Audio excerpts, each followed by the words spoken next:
Mary FioRito is a senior fellow at the Catholic Association, joining us from Rome. Involved in the church for decades, she was the first female vice chancellor at the Archdiocese of Chicago. The first time in the history of the Catholic Church in 2,000 years where we've had cardinals coming literally from every continent. And, countries from all over the world that previously didn't have cardinals now, thanks to Pope Francis. Okay, so there are 133 cardinals gathering that will be voting and choosing the next pope. So you say this could take a while. A lot of these cardinals don't know each other. They're just meeting each other, right? Correct. Right. And so many of them would have come, 2 weeks ago for Pope Francis's funeral.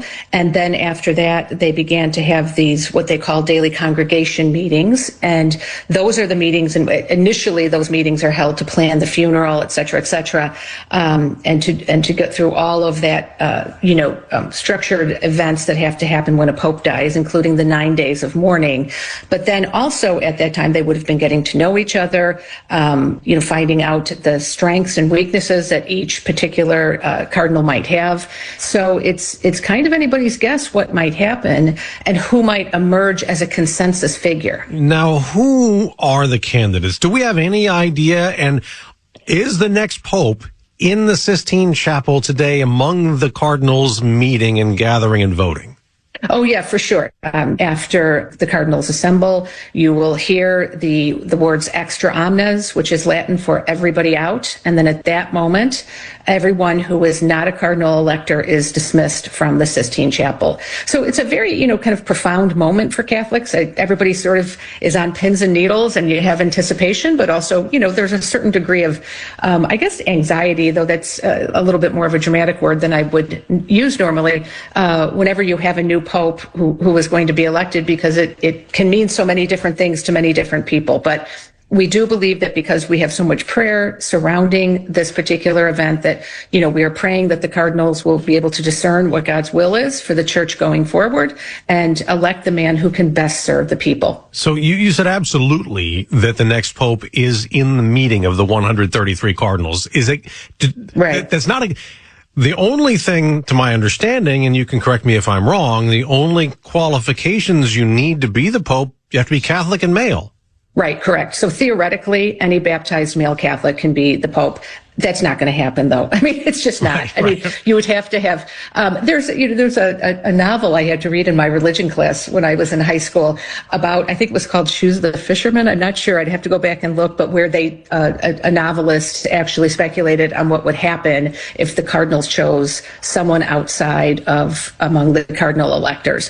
So that is a fun little kind of trivia point, but I doubt very much. I would be stunned if that actually happened in real life. Okay. So the speculation, who do you hear most talked about as possibly the next pope? The name I have heard most often mentioned is that of Cardinal Parolin, who is Parolin, I think they say with the Italian accent, who is the Vatican Secretary of State. He has a long diplomatic career and history working at the Vatican. He speaks multiple languages. He's been entrusted with varying degrees of responsibility during his career here. And so he's somebody who could probably do the job on day one, which is an important consideration. You don't want someone who won't be able to hit the ground running, so to speak, or who would have a long learning curve getting into the position, because it's not just a spiritual one. Of course, you are the center of unity.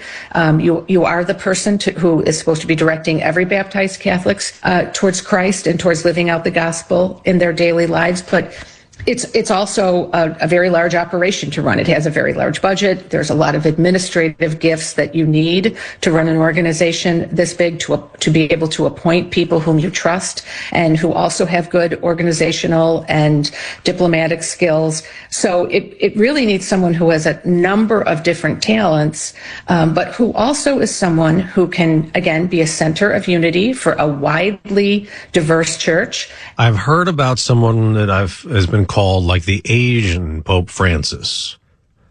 Yes, that's Cardinal Tagle from the Philippines. A very charismatic man, a very kind man. He's very highly regarded in the Philippines. Whether or not we'll see the first Asian Pope, I guess that remains to be seen. He is certainly a key contender. Another name that you hear with some frequency is that it's kind of a fun name to say, Cardinal Piazzaballa, who is the Latin Patriarch of Jerusalem, who's Italian by birth. So he speaks actually Italian and English flawlessly, but also Hebrew.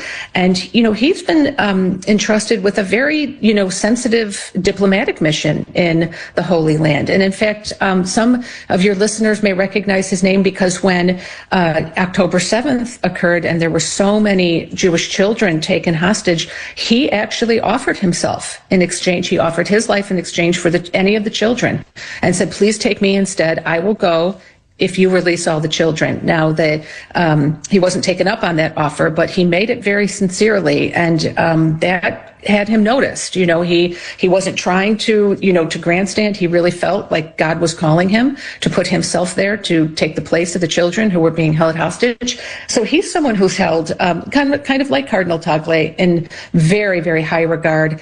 And I didn't hear his name as much initially, but now, as I've been here for several days and I've been meeting with different people who have different jobs inside the Vatican, I'm hearing his name more and more. Okay, now we mentioned Asia. The Catholic population has grown in that continent. It's also been growing in Africa. Is there a chance of a candidate from that continent? There certainly is. I think probably the most prominent among them would be Cardinal Sarah. He's almost 80. Anyone you speak to about him will say, what a holy man he is. That the amount of time every day that he devotes to prayer, the wisdom that he has and that he shares with others. He is beloved in Africa. He has inspired many, many vocations to the priesthood. He is really someone that, again, his spirituality, the gifts that he has in that area, absolutely define him. And so he is someone that if the cardinals decide that, right now, maybe we don't need as much of a manager. We really just need someone who is so close to Christ personally, he'll be able to inspire many, many others to be close to Christ as well. And so, it's going to depend on what kind of surfaces as really the key issue that has to be faced by the church right now. Let's go to the process again. Inside the chapel, everything's secret, right? We only know that Correct. There's, a couple of votes a day potentially? Right. Yes. So there will be usually 2 votes a day, sometimes 3. And again, this is what might be helpful for your listeners who aren't Catholic to understand is that this is a liturgical process. So that's the reason it's held in a chapel and not one of the meeting halls in the Vatican. It's actually held in the Sistine Chapel because they will go in and they will take a very solemn oath with their hands on the scriptures, each cardinal individually, and then they will vote. And then the votes are counted, and then there's prayer, and then there's another vote. And before each vote, each cardinal must take one of these promises, these solemn vows and promises, that they will keep everything confidential, but also as they write out their ballots, that they are saying that, in their conscience, they believe that this is the person who should be the next Holy Father. So it's a very solemn and serious and prayerful event. Is it after each vote we see smoke, or is it after each day we see smoke? No. Let's see. No, it's after each day. It's after each day. So if a decision has not been made, now, if for example, the decision to elect a new Holy Father is made in the morning, you'll see that midday. If no decision has been made by the end of the day, you'll see the smoke at the end of the day. And that's black smoke if there's no choice, correct? Correct. Black smoke if a 2/3 consensus has not been reached, and then white smoke if one has. And everything is secure, right? There's no electronics. Nothing can get in and out of that. Right. No leaks. No cell phones. Now, in this day and age, there's, the cell phones, any cell phones in the area will be jammed. No electronics, nothing. And the cardinals are really cut off from the rest of the world. There's no phones, no televisions, no radios, nothing. It's them, and their Bibles and themselves. And then that is it. What would happen if a cardinal or if an aide working for a cardinal let the secret out as to how the vote went or how that cardinal voted? Yeah, well, I mean, there's very serious consequences. That is a real betrayal of a vow that you've taken, and it does carry with it what we would call the canonical penalty, which is canon law, the canonical penalty of an automatic excommunication censure. So it's very, very serious. And, the church holds that out not as a threat, but rather as a reflection of how gravely serious this process is, and you don't want anything corrupting it, right? You don't want, someone who might be able to create a book deal or something out of it. I'm thinking in very American terms, but it reflects that automatic excommunication penalty is reserved for the very most grave, serious sins. And so to betray something that is such a sort of sacred vow is treated with the ultimate penalty, if you will. Mary FioRito, Senior Fellow at the Catholic Association. Great to talk to you. Thanks for joining us from Rome. Thank you so much for having me. It was a pleasure.